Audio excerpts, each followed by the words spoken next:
എല്ലാ സഹോദരങ്ങൾക്കും നമ്മുടെ യൂട്യൂബ് ചാനലിലേക്ക് സ്വാഗതം. അപ്പോൾ ആദ്യമേ തന്നെ പറയട്ടെ, ഈ ഒരു വീഡിയോ കഴിവുന്നതും കൊച്ചുങ്ങളൊന്നും കാണാനായിട്ട് ഇരിക്കേണ്ട. അതുപോലെ തന്നെ എൻ്റെ മുതിർന്ന സഹോദരങ്ങൾ ഒക്കെ ഉണ്ടെങ്കിൽ കാണാതിരിക്കുന്നതായിരിക്കും നല്ലത്. ഇനി അഥവാ കാണുന്നെങ്കിൽ ചിലപ്പോൾ ഒന്ന് ഹെഡ്സെറ്റ് വെക്കുന്നത് നന്നായിരിക്കും. കാരണം കുറച്ച് കടുപ്പപ്പെട്ട ഭാഷകളൊക്കെ ഈ ഒരു വിഷയത്തിൽ എനിക്ക് സംസാരിക്കേണ്ടതായിട്ടുണ്ട്.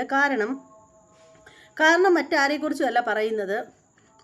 എന്താണ് വേണമെങ്കിൽ നമുക്ക് ഞരമ്പെന്ന് വേണമെങ്കിലും വിളിക്കുന്നതിലൊന്നും ഒരു തെറ്റില്ല. സുന്ദരികളായ ഏത് സ്ത്രീകളെ കണ്ടാലും വിവാഹാഭ്യർത്ഥനയുമായിട്ട് ചെല്ലുന്ന ഒരുത്തനെ ഞരമ്പെന്നല്ലാതെ വേറെ എന്താ വിളിക്കേണ്ടത്, അല്ലേ?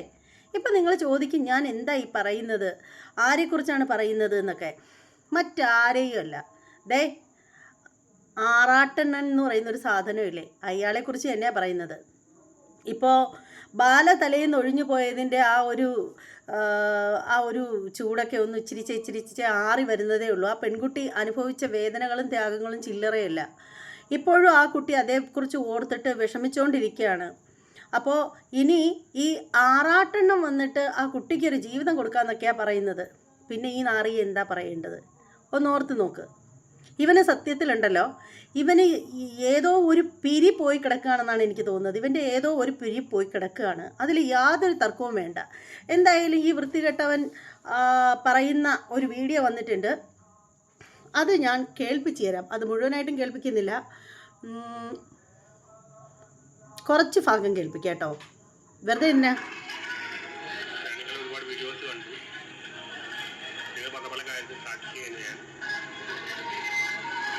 കോൺടാക്ട് ചെയ്യാൻ നമ്പർ കിട്ടാൻ വളരെ ശ്രമിച്ചു, നടന്നില്ല.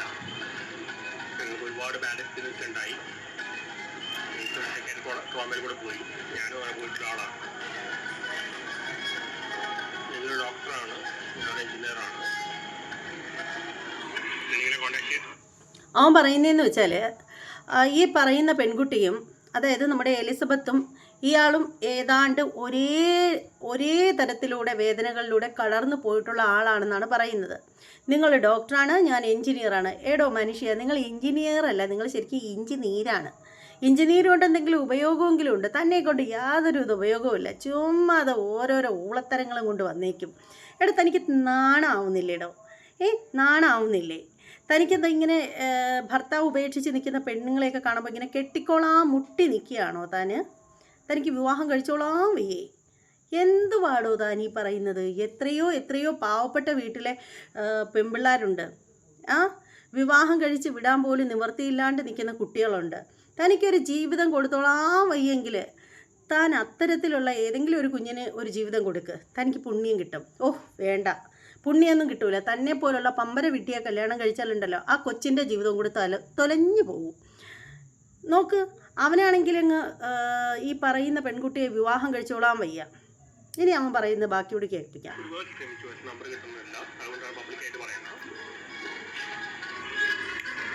അവൻ ഒരുപാട് ശ്രമിച്ചു എലിസബത്തിൻ്റെ നമ്പറിന് വേണ്ടിയിട്ട്, പക്ഷേ അവന് നമ്പർ കിട്ടിയില്ല. അതുകൊണ്ടാണ് അവൻ ഇങ്ങനെ ലൈവിൽ വന്നിട്ട് പബ്ലിക്കായിട്ട് പറയുന്നതെന്നാണ് പറയുന്നത്. എടാ വൃത്തികെട്ടവനെ, നിൻ്റെ ഓഞ്ഞ മോന്ത കണ്ട നീ എന്താന്നാ നിൻ്റെ വിചാരം? നീ എന്താ സൽമാൻ ഖാനാണോ? നിന്നെ കണ്ട ഉടനെ എല്ലാവർക്കും അങ്ങ് വീഴാനായിട്ട്? എടാ, നീ വല്ലപ്പോഴും വർഷത്തിലൊരിക്കലെങ്കിലും ഒന്ന് കണ്ണാടിയിലേക്ക് ഒന്ന് എത്തിയെങ്കിലും നോക്ക്. ചുമ്മാ കുളിക്കാൻ നിൽക്കുന്ന സമയത്ത് ആ വെള്ളത്തിലേക്കെങ്കിലും നോക്ക്, നിൻ്റെ പ്രതിബിംബം നിനക്ക് കാണാൻ പറ്റുന്നുണ്ടോ എന്ന്. നിൻ്റെ വർത്താനം കേട്ടാൽ തോന്നുമല്ലോ നീ വലിയ എന്തോ സംഭവമാണെന്ന് തോന്നുമല്ലോ. നിന്നെ ബോഡി ഷേമിങ് ചെയ്തതൊന്നും അല്ല പുന്നാര മോനെ, നിന്നെ ബോഡി ഷേമിങ് ചെയ്തതൊന്നും അല്ല പുന്നാര മക്കളെ, പറഞ്ഞതാണ്. കാരണം എന്താണെന്ന് വെച്ചാൽ, കുറച്ച് നാളുകൾക്ക് മുമ്പ് ഇവൻ നിത്യ മേനോനെ വിവാഹം കഴിക്കണമെന്ന് പറഞ്ഞ് ആ കുട്ടിയുടെ പിന്നാലെ ആയിരുന്നു. പിന്നെ കുറേ കഴിഞ്ഞപ്പോൾ ഒരു മീനയുടെ പിന്നാലെ ആയിരുന്നു. ഈ ഒരു എലിസബത്ത് എന്ന് പറയുന്ന പെൺകുട്ടിയുടെ ആ കുട്ടി ആകെ വേദനിച്ച് നിൽക്കുന്ന, വിഷമിച്ച് നിൽക്കുന്ന, എന്ത് ചെയ്യണമെന്നറിയാതെ ആകെ എന്താണ് പറയുന്നത്,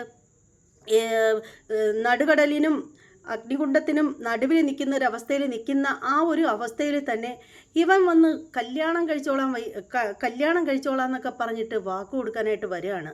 എടാ, നിനക്ക് ഇത്തിരിയെങ്കിലും ഉളുപ്പുണ്ടാടാ? എടാ, നീ അരിയാഹാരം തന്നെയാണോ തിന്നുന്നത്? അതേ നീ നിൻ്റെ വേറെ വല്ല അരി അങ്ങനെ എടുത്താണോ നീ കഴിക്കുന്നത്? ചോദിക്കാണ്ടിരിക്കാൻ നിവൃത്തിയില്ല. നിനക്കെന്താ ഈ ഒരു പെൺകുട്ടിയെ കണ്ടപ്പോൾ, അല്ലെങ്കിൽ അവൾ ഇത്രയും മാനസിക സംഘർഷങ്ങൾ അനുഭവിച്ച് വരുന്ന ഈ ഒരു സമയത്ത് ബാലയിൽ നിന്ന് അടർന്നു പോയതിൻ്റെ വേദന പോലും ശരിക്കും ആ കുട്ടിയെ വിട്ട് പോയിട്ടില്ല. അതിൻ്റെ ഇടയിൽ അവൻ ജീവിതം കൊടുക്കാൻ വേണ്ടിയിട്ട് നടക്കുന്നു. എടോ അനാഥാലയത്തിലേക്ക് ചെല്ലടോ, എത്രയോ പെൺകുട്ടികളുണ്ട്. താൻ പോയി അതിലേതെങ്കിലും ഒരെണ്ണത്തിന് ജീവിതം കൊടുക്ക്, നിനക്ക് പുണ്യം കിട്ടും. നിനക്ക് ജീവിതം കൊടുത്തോളാം വയ്യാഞ്ഞിരിക്കുകയാണെന്ന്. അല്ലെങ്കിൽ നിനക്ക് വേറെ വല്ല രീതിയിലുള്ള കുഴപ്പമാണോ ഉള്ളെങ്കിലുണ്ടല്ലോ, അതിന് പറ്റിയ സ്ഥലം വേറെ വല്ലടവും ഉണ്ട്, അവിടേക്കൊക്കെ ചെന്ന് കയറിക്കൊടു. എന്തിനാടോ ഇങ്ങനെ പറയിപ്പിക്കാനായിട്ട് നടക്കുന്നത്? ഛേ, ഒരു എഞ്ചിനീയർ വന്നിരിക്കുന്നു, എഞ്ചിനീയർ. എടാ താൻ ശരിക്കും എഞ്ചിനീയർ അല്ല, എഞ്ചിനീയരാ.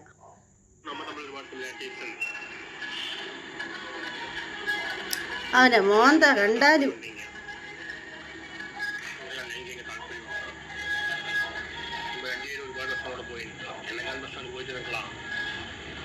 പബ്ലിക്കായിട്ട് പറയാൻ കാരണം ഞാൻ നിങ്ങളെ കോൺടാക്ട് ചെയ്യാൻ നമ്പർ കിട്ടാൻ വളരെ കിട്ടിയില്ല. കാലം എന്തുവരെ എന്നും ചെയ്യാം, നിങ്ങളും ചെയ്യാം. എടാ നിന്നെ മിക്കവാറും ബാലയല്ല ചെയ്യുന്നത്, പബ്ലിക്ക് തന്നെ വല്ലതും ചെയ്തു പോകും. കാരണം നിന്റെ വായിന്ന് വീഴുന്ന ഈ വിസർജ്യങ്ങൾ നിറഞ്ഞ വാക്കുകൾ കേട്ടാലുണ്ടല്ലോ, നിന്നെ ശരിക്കും പഞ്ഞിക്കിടാൻ തോന്നും. അത് ആർക്കാണെങ്കിലും തോന്നും. എന്തുവാടേ ഈ പറയുന്നത്? നീ എന്താ വിചാരിച്ചിരിക്കുന്നത്? ഈ പെൺകുട്ടികളൊക്കെ വന്നിട്ട് ഏതെങ്കിലും ഒരു വായി നോക്കി വന്നിട്ട് വിവാഹം കഴിക്കണം എന്ന് പറയുമ്പോഴത്തേക്ക് അപ്പം തന്നെ ഇതാ ഞാൻ റെഡി എന്നും പറഞ്ഞ് വരുമെന്നാണോ നീ വിചാരിച്ചു വെച്ചിരിക്കുന്നത്? അങ്ങനെയാണോ നീ സ്ത്രീകളെക്കുറിച്ച് കരുതി വെച്ചിരിക്കുന്നത്? നിൻ്റെ ഫാമിലിയിലുള്ള സ്ത്രീകളൊക്കെ അങ്ങനെയാണോ? ആരെങ്കിലും വന്ന് കെട്ടാന്ന് പറഞ്ഞ് വന്ന ഉടനെ ഞാൻ റെഡി എന്ന് പറഞ്ഞ് വരുമോ? ഒരു ജീവിതം കൊടുക്കാൻ നടക്കുന്നു. എടാ നിനക്ക് പറ്റിയ സ്ഥലമെന്ന് പറഞ്ഞാലുണ്ടല്ലോ ഊളംപാറയും കുതിരവട്ടവുമാണ്, അല്ലാതെ വേറൊരു സ്ഥലവുമില്ല. നിനക്ക് നല്ല ചികിത്സയുടെ ആവശ്യമുണ്ട്, അതിനൊപ്പം തന്നെ നല്ല ചന്തി പുളയ്ക്ക് നല്ല തല്ലിൻ്റെ ആവശ്യമുണ്ട്. ഇത് രണ്ടും കിട്ടിയില്ലെങ്കിലുണ്ടല്ലോ നീ കൈവിട്ട് പോകും. ശരിക്കും പറയുകയാണെങ്കിൽ അന്ന് നിനക്ക് വിവാഹം കഴിക്കണോ? നീ ഞങ്ങളുടെ നാട്ടിലോട്ട് പോര്, ഇങ്ങോട്ട് പോര്. ഒരു 75 വയസ്സുള്ള ഒരു അമ്മച്ചിയുണ്ട്, അവർക്ക് 10-11 മക്കളുമുണ്ട്. ആ മക്കളൊക്കെ അവരെ ഇട്ടിട്ട് പോയി, ഇപ്പം ആരുമില്ല അവരെ കൂടെ, അവരൊറ്റയ്ക്കാണ് കഴിയുന്നത്. നിനക്ക് വേണമെങ്കിൽ പിന്നെ അവരെ വന്ന് കെട്ടാം. ഓക്കെ, നിനക്കങ്ങനെ പ്രായവും തരവും അങ്ങനെ ഒന്നും ഇല്ലല്ലോ, നിനക്കൊരു വകതിരിവില്ലല്ലോടാ. നീ കെട്ടാന്ന് പറഞ്ഞു തന്നാലേ അവർ നിന്നെ വേറെ വല്ലതും ചെയ്ത് വിടും. വൃത്തി കെട്ടവനെ. അവൻ ഒരുപാട് നമ്പർ തിരക്കി അങ്ങനെ നടന്നത്രേ. നിനക്കെന്തിനാടാ നമ്പർ? നിനക്കെന്താ പെൺപിള്ളേരെയൊക്കെ കാണുമ്പോൾ നിനക്ക് വലിയ സൂക്കേടാണോ? നിനക്ക് സഹിക്കാൻ പറ്റില്ലേ? ആറാട്ടെണ്ണ അവനങ്ങ് ആറാടുകയാണ്, അവനങ്ങ് ആറാട്ടം അവൻ്റെ. നാണം കിട്ടവനെ. നീ ഈ പറയുന്നതൊക്കെ നീ ആണ്ടിലൊരിക്കലെങ്കിലും ഒന്ന് കണ്ണാടിയിൽ നോക്കടാ. ശരിക്കും നീ പറയുന്നത് എന്താണെന്ന് നിനക്ക് പോലും വ്യക്തതയില്ല. നീ പറയുന്നത് എന്താണെന്ന് നിനക്ക് തന്നെ അറിയില്ല. നീയാണ് ആ പെൺകുട്ടി കരഞ്ഞ് വിളിച്ചാണ് ഓരോ വീഡിയോകളും ചെയ്യുന്നത്, ഓരോ ലൈവുകളിലും വരുന്നത്. ആ ഒരു കുട്ടിയെ വിവാഹം കഴിക്കണം മുട്ടി നിൽക്കുകയാണ് അവനങ്ങ് ഏതൊക്കെയുടെ അളവിൽ നിൽക്കുകയാണ്, അവനങ്ങ് സഹിക്കുന്നില്ല. ഹോ അയ്യടാ.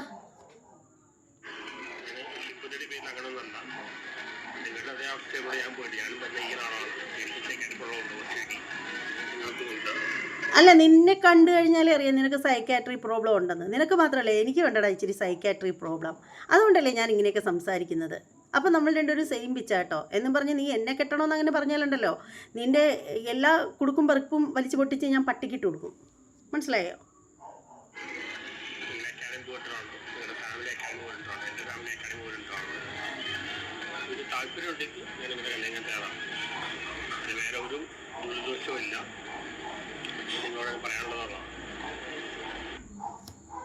വേറൊരു ദുരുദ്ദേശമൊന്നുമില്ല കേട്ടോ, ഒരു ദുരുദ്ദേശവും ഇല്ല.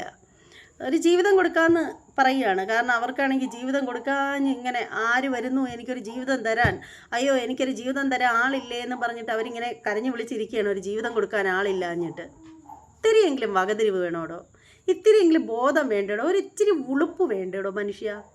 താൻ മനുഷ്യൻ്റെയൊക്കെ കുഞ്ഞ് തന്നെയാണോ? എനിക്ക് സംശയമുണ്ട് താൻ മനുഷ്യനാണോ എന്ന്. അവനങ്ങ് ആറാടുകയാണ്, അവനങ്ങ് ആറാട്ടവൻ്റെ. നിൻ്റെ ആറാട്ട് ഒരിക്കലും തീരാറായില്ലേ? എൻ്റെ അമ്മൂമ്മയുടെ ആറാട്ട് എന്ത് പാടാ തനിക്ക്? ഞാൻ ഇതിനു മുമ്പ് ഇപ്പം പലരെയും ഇതുപോലെ വിവാഹം കഴിക്കണം എന്നൊക്കെ പറഞ്ഞിട്ട് നിത്യദാസ് അല്ല നിത്യാമേനോൻ്റെ ഇവരെയൊക്കെ പുറകെ നടക്കുന്ന സമയത്ത് പോലും ഞാൻ ഇതിനെക്കുറിച്ചൊന്നും ഞാൻ വീഡിയോ ചെയ്തിട്ടില്ല. കാരണം വിവരമില്ലാത്തവൻ, ഒരു വിവരദോഷി കിടന്ന് പറയുന്ന ജഗൽപ്പനങ്ങളുടെയൊക്കെ പിന്നാലെ പോണ്ടാന്ന് കരുതിയിട്ട് ഒന്നും ചെയ്തിട്ടില്ല. പക്ഷേ ഇതിപ്പോൾ ഇവന് ആര് സങ്കടപ്പെട്ടാലും അവർക്കൊരു ജീവിതം കൊടുക്കണമെന്ന് പറഞ്ഞു കഴിഞ്ഞാൽ ഇവൻ ഒരു പെൺകുട്ടിയെ വിവാഹം കഴിച്ച് അവരുടെ കൂടെ ജീവിക്കാൻ തുടങ്ങുന്ന സമയത്തും വേറെ ആരെങ്കിലും ഇതുപോലെ ജീവിത പ്രതിസന്ധികളിൽ പെട്ട് സങ്കടപ്പെടുന്നത് കണ്ടു കഴിഞ്ഞാൽ ഇവൻ വന്നിട്ട് വീണ്ടും അവർക്ക് കൂടി ഒരു ജീവിതം കൊടുക്കാമെന്ന് പറഞ്ഞ് ചെല്ലില്ലേ ഈ വൃത്തികെട്ട നായ? എന്താ ഇത്? ശരിക്കും പറഞ്ഞാലുണ്ടല്ലോ, നിനക്കൊക്കെ നല്ല അടി കിട്ടാത്തതിൻ്റെ സൂക്കേടാണ്. അവന് സോഷ്യൽ മീഡിയയിൽ വന്നിട്ട് വിവാഹം കഴിക്കാൻ പോലും, അവൻ എഞ്ചിനീയറാണ് പോലും. എന്ത് എഞ്ചിനീയറടാ?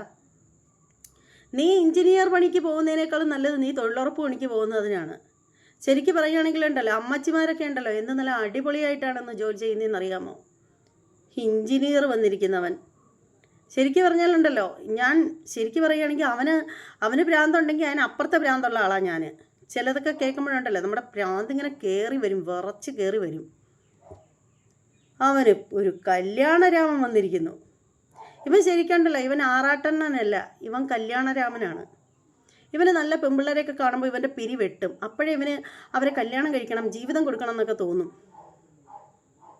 എടാ, ഒരുപാട് പേരുണ്ടെടാ. ബോംബെയിലേക്ക് നീ ചെന്നാൽ മതി. ബോംബെയിൽ വേണ്ട, ഇപ്പോൾ ഇവിടെ നമ്മുടെ നാട്ടിൽ തന്നെ ഉണ്ട്. ഓക്കെ, നമ്മുടെ നാട്ടിൽ തന്നെ ഉണ്ട്. റോഡ് സൈഡിലൊക്കെ സന്ധ്യയ്ക്ക് ചെന്നാൽ മതി. ഓരോരുത്തർ നിൽക്കും റോഡ് സൈഡിലൊക്കെ. നിനക്ക് വിവാഹ ജീവിതം കൊടുക്കണമെന്നുണ്ടെങ്കിൽ നീ അവരിൽ ആരെങ്കിലും പിടിച്ചുകൊണ്ട് പോയി വിവാഹം കൊടുക്ക്. അവർക്ക് കൂടെ ഒരു ലൈഫ്. ഓക്കെ, അപ്പോൾ ഒരു സ്ത്രീയെങ്കിലും സമൂഹത്തിൽ നല്ലതുപോലെ വരും.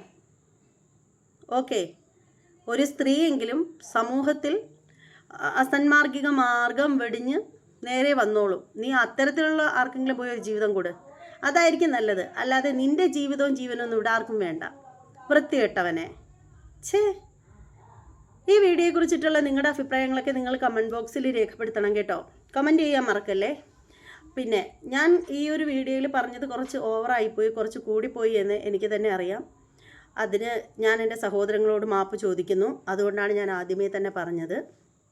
ശരിക്കും അത്രയ്ക്ക് ദേഷ്യം വന്നു, അതുകൊണ്ടാണ് ഇങ്ങനെ പറഞ്ഞത്. അവൻ പറയുന്നത് പോലെ എൻ്റെ മനസ്സിലും ഉള്ളൊരു മെൻ്റലുണ്ട്, അത് പുറത്തേക്ക് വന്നു എന്ന് വേണേൽ പറയാം. അപ്പോൾ എന്തായാലും നമ്മുടെ ചാനൽ ഇതുവരെയും സബ്സ്ക്രൈബ് ചെയ്യാത്ത ആളുകളൊക്കെ ഉണ്ടെങ്കിൽ ഒന്ന് സബ്സ്ക്രൈബ് ചെയ്ത് ബെല്ലൈക്കൻ കൂടി ഒന്ന് പ്രസ് ചെയ്തേക്കുക. ഇനി മറ്റൊരു വീഡിയോ ആയിട്ട് വരുന്നത് വരെ എല്ലാവർക്കും ബായ്.